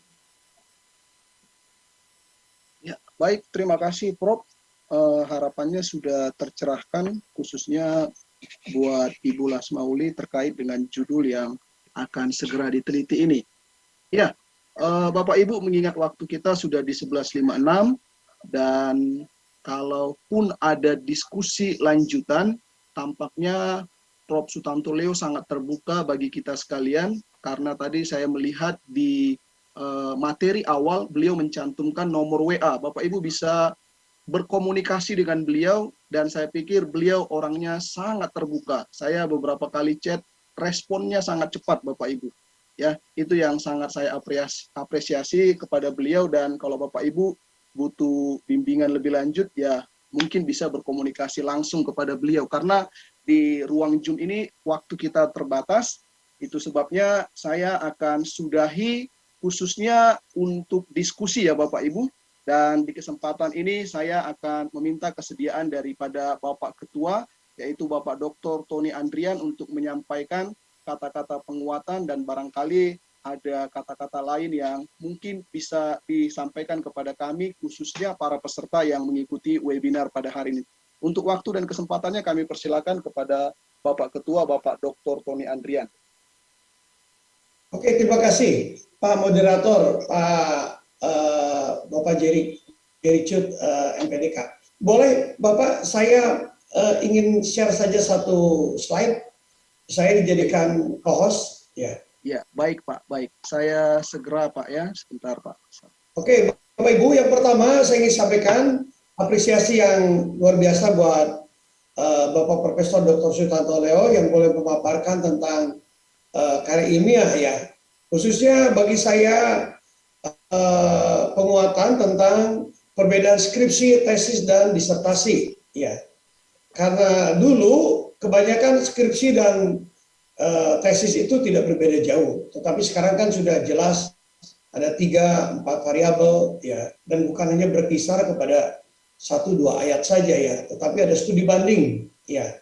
Saya ingat pada waktu saya S2 dulu saya studi banding tentang transformasi, membandingkan konsep kitab surat Rasul Paulus kepada jemaat di Roma dan juga konsep dalam kesatuan gereja di Efesus. Nah, itu menarik. Nah, jadi dengan demikian bagi teman-teman dan khususnya para dosen ataupun para mahasiswa yang hadir, jangan pernah merasakan dipersulit ketika Anda membuat tesis lalu diarahkan yang berbeda dengan skripsi ya. Karena memang itu adalah aturan baku yang ada di penulisan karya ilmiah. Saya pikir Bapak Ibu semua sudah dicerahkan tentang hal ini dan menguatkan kami khususnya dari tim STT KDSI Bogor ya. Dan juga terima kasih kepada Pak Dr. Binsar Huta Barat yang sudah memberikan tanggapan, dan beliaulah sebenarnya yang pertama memberikan wawasan tentang perbedaan antara skripsi dan tesis ya. Saya pikir bisa menarik ya, dan juga teman-teman lain, Ibu Waket 1, Pak Ibu Dr. Esther Yunita juga yang terus mengarahkan hal-hal untuk kebaikan kita semuanya bersama. Jadi sekali lagi Pak Profesor, terima kasih untuk waktunya dan juga teman-teman yang lain hadir. Yang kemudian yang terakhir Bapak Ibu, ada satu seminar yang Bapak Ibu boleh hadir ya. Nah, ini pelatihan online jurnal dengan OJS 3. Nah, ini diprakarsa oleh ASPROTE Pak, Asosiasi Prodi Teologi dan Pendidikan Agama Kristen Indonesia, di mana penggagasnya adalah Bapak Dr. Antonio Binsar Huta Barat, saudara. Ya, dan ini sudah banyak sekali yang merespon untuk mengikuti pelatihan online jurnal dengan OJS 3, terutama bagi Bapak Ibu yang ingin menekuni bidang kejurnalan. Ya, silakan hadir. Nah, untuk sementara Bapak Ibu bisa menghubungi dulu saya di 0878 2363 0383. Nah, saya mendorong beberapa teman-teman yang boleh hadir, silakan untuk hadir. Memang ini berbayar investasi ya, dengan sejumlah uang Rp100.000. Dan kami sudah banyak sekali yang ikut, dan siapa saja yang boleh ikut silakan hadir. Sekaligus juga sebuah keterbukaan bagi Anda yang ingin menjadi anggota, boleh juga ikut bergabung dalam ASPROTEPAK ini ya. Khususnya bagi mereka yang terjun di bidang pendidikan ya, di bidang pendidikan. Jadi para mahasiswa sementara belum bisa menjadi anggota, tetapi Anda boleh untuk mengikuti pelatihan online jurnal dengan OJS 3 ini. Nah, itu saja dari saya. Jadi karena waktu kita juga sudah sangat terbatas, tapi seperti tadi disampaikan oleh Pak moderator bahwa Profesor Sutanto Leo membuka diri, artinya sangat respon jika Bapak Ibu ingin bertanya. Saya pikir itu sangat baik sekali Bapak Ibu. Ayo kita ambil kesempatan ini untuk kemajuan pendidikan STT di Indonesia ini. Karena tidak bisa tidak, ke depannya artikel jurnal menjadi salah satu tolok ukur untuk keabsahan atau kepakaran bidang keilmuan daripada para dosen.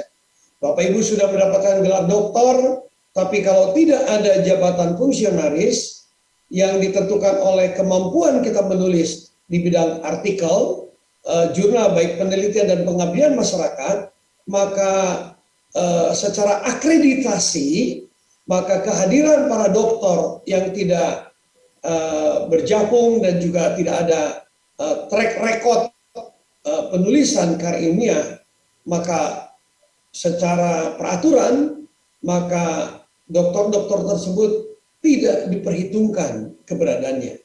Jadi sekali lagi Bapak Ibu, dengan segala kerendahan hati dan hormat saya mendorong Bapak Ibu semua, ayo kita bekerja untuk kerajaan surga melalui bidang pendidikan ini. Mau tidak mau, Anda dan semua harus menulis artikel jurnal, baik secara penelitian maupun pengabdian masyarakat. Terima kasih untuk hadirin semuanya. Saya pikir kita akan tutup saja dalam doa ya, Pak Moderator. Baik. Ya, baik. Terima Baik, kasih Bapak Ibu. Bapak Ketua sudah menyampaikan penguatan kepada kita bahwa kita didorong kembali Bapak Ibu untuk mengikuti salah satu kegiatan terkait dengan penulisan, terkhususnya dengan penulisan jurnal OJS 3. Tampaknya Bapak Ibu langsung mendapatkan tindak lanjut ya Bapak Ibu ya. Jadi ini kesempatan yang saya pikir harus segera direspon dan kita akan segera mengakhiri, tetapi sebelum kita berdoa penutup, nanti saya meminta kesediaan daripada Senat STT KDSI Bogor untuk menyampaikan barangkali ada hal-hal terkait dengan ungkapan terima kasih dan lain sebagainya, ataupun mungkin bisa memberikan pandangan juga. Kami persilakan kepada Ibu Dr. Maria untuk menyampaikan barangkali kata-kata terakhir, maksudnya bukan kata-kata penutupan lah Bapak Ibu untuk event ini. Mari dipersilakan, masih di mute Bu. Baik, terima kasih. Ya, terima kasih untuk kesempatan yang diberikan kepada saya. Dalam kesempatan ini tentunya kami ingin mengucapkan terima kasih yang banyak kepada yang terhormat Bapak Profesor Sutanto Leo yang boleh berkenan memberkati kami semua melalui webinar pada siang hari ini, dan kiranya Tuhan Yesus terus memberkati dan memakai Bapak dalam tugas pelayanan dan juga pekerjaan. Tuhan memberkati, salam hormat untuk keluarga. Terima kasih banyak kepada Bapak Ibu semua ya dari program sarjana, pasca sarjana, alumni ya, dosen yang boleh hadir dan bergabung, bahkan dari rekan-rekan lain, teman-teman lain mungkin dari sekolah lain ya, boleh bergabung bersama-sama, dan tentunya kita semua diberkati dan kita akan menindaklanjuti dalam karya-karya kita, baik itu melalui skripsi, tesis, disertasi, dan juga penulisan-penulisan yang lainnya. Tuhan Yesus memberkati. Terima kasih Pak Geri, kita langsung berdoa. Ya, boleh dipersilakan untuk menutup. Nanti kami minta kesediaan daripada Ibu Dr. Maria untuk berdoa penutup. Dan setelah doa penutup, Bapak Ibu boleh kameranya dibuka, kita akan dokumentasikan ya Bapak Ibu, karena ini perlu untuk jadi memori kita sekalian. Untuk waktu selanjutnya kami persilakan kepada Ibu Dr. Maria menyampaikan doa penutup. Terima kasih untuk kesempatan indah yang Tuhan berikan kepada kami melalui hamba-Mu, narasumber Prof. Sutanto Leo yang boleh berkenan memberkati kami melalui webinar untuk penulisan skripsi, tesis, dan disertasi. Bahkan juga kami boleh mengembangkannya untuk penulisan-penulisan yang lain. Tuhan, Engkau memberkati Prof. Sutanto, Engkau memberkati Dr. Tony yang boleh berkenan hadir dan juga menyampaikan kata-kata penguatan. Terima kasih juga untuk Dr. Binsar. Terima kasih untuk seluruh peserta yang boleh hadir bersama-sama dan kami semua boleh memperoleh berkat yang luar biasa. Terima kasih Tuhan. Kami mengucap syukur untuk acara yang boleh berlangsung kurang lebih 2 jam ini, dan Tuhan Yesus memberkati. Kami mengakhiri acara webinar pada saat ini di dalam nama Bapa, Putra, dan Roh Kudus, di dalam nama Tuhan Yesus Kristus. Haleluya. Amin. Selamat Amin. Terima kasih banyak untuk doanya siang. Ibu Tuhan Dr. Yesus Maria. memberkati Selamat kita siang. semua. Bapak Ibu, kita akan dokumentasikan. Bapak Ibu boleh on cam, dibuka kameranya. Saya akan foto secara screenshot. Ini ada 2 layar Bapak Ibu. Layar pertama masih ada yang tertutup. Mari dipersilakan dibuka kameranya supaya saya bisa dokumentasikan segera. Ya. Baik, Bapak Ibu, layar pertama masih ada yang tertutup, ada Bapak Pordin Sagala, ada aplikasi Inasui, Bay, Femi. Boleh dibuka kameranya? Oke, tampaknya ya untuk menghemat waktu saya langsung saja screenshot ya. Oke, baik. Sekarang saya bergeser ke monitor yang kedua. Mari Bapak Ibu dibuka layarnya. Ya. Oke, saya screenshot. Oke. Ya, terima kasih banyak kepada kita sekalian, terkhusus terima kasih kepada Bapak Asosiat Profesor Dr. Sutanto Leo selaku narasumber yang sudah memberikan ilmu dan sekaligus pencerahan kepada kami terkait dengan menulis skripsi, tesis, disertasi teologi. Terima kasih kepada para peserta, terima kasih kepada para pimpinan, Bapak Dr. Tony Andrian selaku ketua, terima kasih kepada Bapak Dr. Binsar selaku Direktur Pasca Sarjana S2 Sekolah Tinggi Teologi KDSI Bogor yang sudah memberikan pandangan. Terima kasih kepada Ibu Wakil Ketua 1 yang sudah hadir. Terima kasih kepada Senat yang sudah boleh hadir juga, yaitu Ibu Dr. Maria, dan terima kasih kepada para peserta, baik itu alumni, mahasiswa S1, S2, dan para peserta dari Sekolah Tinggi Teologi lainnya. Tuhan Yesus memberkati kita sekalian. Sampai bertemu di lain kesempatan dalam proses pembelajaran lainnya. Selamat siang, selamat menikmati makan siang di meja kita masing-masing. Tuhan Yesus memberkati. Salam. Terima kasih Ya, shalom. semuanya. Tuhan berkati. Shalom. Terima kasih. Terima kasih. Baik. Shalom. Terima kasih. Pak Binsar.